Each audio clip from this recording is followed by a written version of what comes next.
Thank you for that introduction, Jonathan. You're building me up too big at the moment, but it's a pleasure to be here today speaking on behalf of an industry which I know too well. And what I would like to do is ask that people stop inspecting the banqueting chairs and the pedestal tables, because it's a habit we can do. If you've been to IKEA, I take my wife to IKEA, and so I go to the IKEA and go into the furniture section, start fiddling about with the edging tape and the thickness of the desks and saying that those chairs are not leather, they're faux leather. And she soon got sick of me, and now I've gotten out of going to IKEA with my wife. But there you go. That's a hint and tip for anybody with partners, husbands and wives out there who get dragged into IKEA.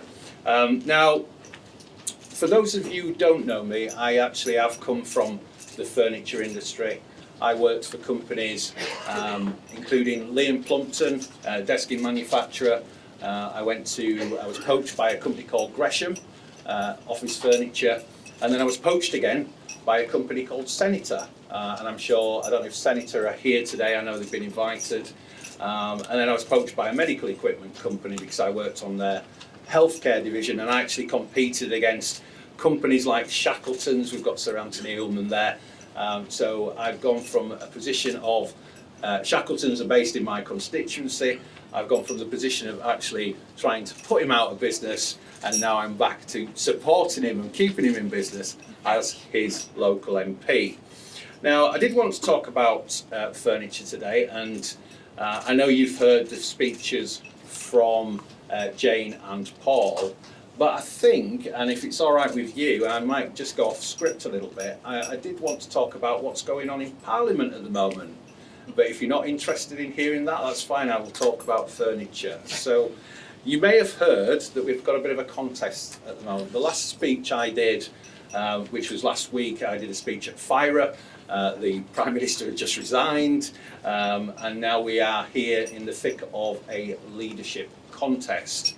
Now, for those that I might not mention, but I was actually a salesperson before I became a Member of Parliament. Not a sales director, I wasn't a director of a company, I was just a lowly regional sales manager. But one of the things that I found with this leadership contest is the amount of MPs who think they are salespeople, okay, who contact you constantly. My phone has been on the go for the last 2 weeks, I have to say. And I have representatives of people, MPs, calling me on behalf of their leadership contender, and I always say to them the same to them. I say, listen, I would, as happy as I am to talk to the monkey, I would like to speak to the organ grinder, please. So I have spoken to a number of the leadership contenders during this election, and being a salesman, I have been a little bit mischievous, I have to say. And one of the things that's really important in anything when you're trying to sell something is that you do your research, and you research your client. That is something I did ostensively when I was a salesperson. So what I would do is I'd actually ask a question of the leadership contender. I said, you know, I've been appointed as a PPS, but I've got a small constituency, majority of only 1,500. I want to be a constituency MP, but I've been given another government position. And they say, yes, I know, Mark, yes, I understand that. I said, okay then, could you tell me what it is then, please? And then all of a sudden you get the silence, and not with all of them, I have to say half of them actually did their research. One of them did too much research, I have to say, and I think they've got some kind of spreadsheet on what I do on a daily basis. But I think it's important that if you're going to test the mettle of the next leadership contender, then you put them under the test. And actually, it was enlightening to see how some people reacted to it, especially after I caught them out with that gotcha question. So we are where we are. We've got 4 contenders, which will be reduced to 3 this afternoon. Who will that be? I have no idea. And if anybody asks me who I'm backing, I'm not saying. Okay, so I've not declared who I will be backing for the leadership contest. But I think importantly, and you will have seen the hustings and the debates that are going on, there is a bit of animosity, I have to say, and I'm using that term probably as an understatement, between some of the candidates. And I think actually what we need to do as a government and as a political party, and I'm sure people vote for other parties in this room, but actually we need to come together, unite, and get this country back on track, because there are a number of issues that are affecting this country. I'm sure you're all aware of them. The cost of living being actually possibly the most important thing that we need to tackle. Inflation is at 9%, so the government has got a big job. We need a leader that can take that job on and take this country forward. So that was just a little bit about what's going in the leadership. I will talk about furniture now, and at the end, if you want to ask me any questions, that's fine.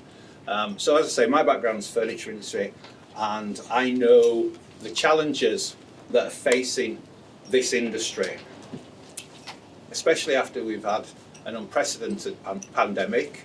Some of you in this room will say also because of Brexit, and I'll use the B word, looking at no one in particular. But also we've got the war in Ukraine. So some of the challenges that obviously are really affecting, and this happened last year. The cost of the actual shortages of raw materials during the pandemic was really intense.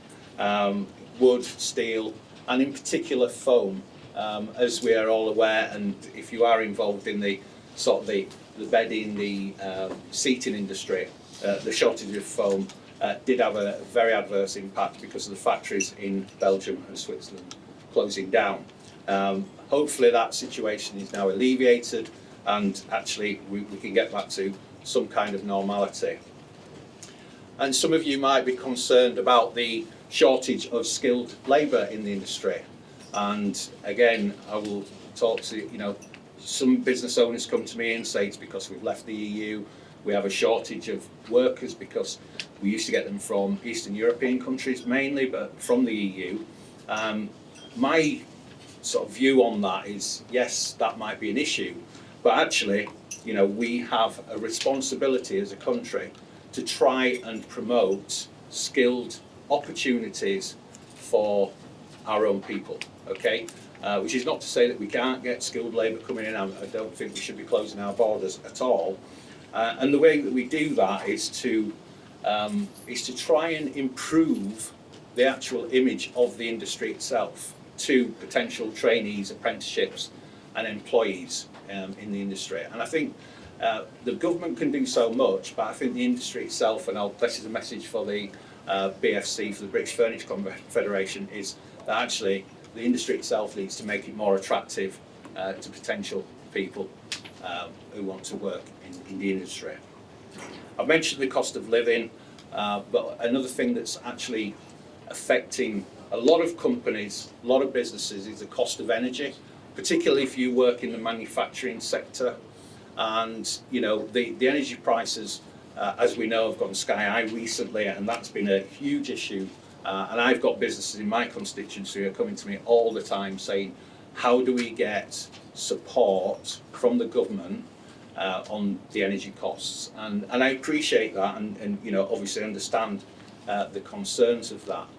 But ultimately, businesses can address this issue in other ways, and that links into my other point, which is another challenge for the industry: sustainability, and how you produce, manufacture from an environmental perspective.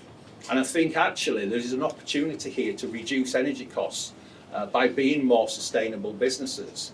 We have companies that are in the industry itself that have incinerators in their factories that power. They use wood offcuts, they use waste material to power their factories. I think that's an excellent way of reducing your energy costs and being more sustainable and supporting the environment. We have companies that are now looking at solar energy to help power the factories as well. And I think this is something else that the industry overall could really look at and promote themselves, because there is an importance behind that. Not only are you helping the government achieve its net zero ambition, but ultimately you're saving money and you could open doors to public sector contracts, because the public sector, and this is where my background comes in, I've worked with universities, NHS, councils, they are moving towards higher levels of environmental protection with the companies that they choose. And if you get yourself on a public sector contract, I'm sure you're all aware, you have guaranteed turnover and guaranteed business, and that's what everybody wants in this day and age.